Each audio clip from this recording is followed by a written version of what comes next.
মেলাতে ঘোরাঘুরি করে চাচার দোকান নিলাম, চাচার দোকানে দেখি বাঁশি বেচতেছে, বাঁশি হাতে নিলাম, ফু দিলাম, তেমন বাজা পাই না।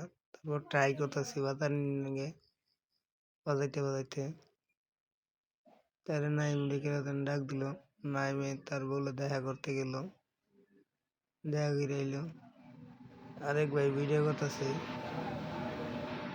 নিলে মোরাতে হাত বাড়াইছে, আরিফ হাত বাড়াইলো। বাঁশি পরে কইতেছি বাঁশি একরমি বাজে নাকি, সব কয় একরমি বাজে, তোমার যেটা ভাল লাগে সেইটা নেও, চাচা কইতেছে। তারা ওই যে দেখেন মেলাতে অনেক দোকান বইছে, অনেক সুন্দর মেলা হয়েছে এবার বছর, অনেক বিশাল বড় মেলা। এই যে আমার ছোট ভাই নিলয়, নিলয় ক্যামেরা ধরে সেই লেভেলের, ক্যামেরার জন্য এক্সপার্ট। নিলয় আসতেছে আর আমাদের ভিডিও করতেছে। অনেক দোকান বইছে। বাঁশি দেখার পরে করলাম একটা বাঁশি দেন, চাচা বাসায় গিয়ে একটা বাঁশি দিল, পরে কিনলাম 40 টাকা দিয়া।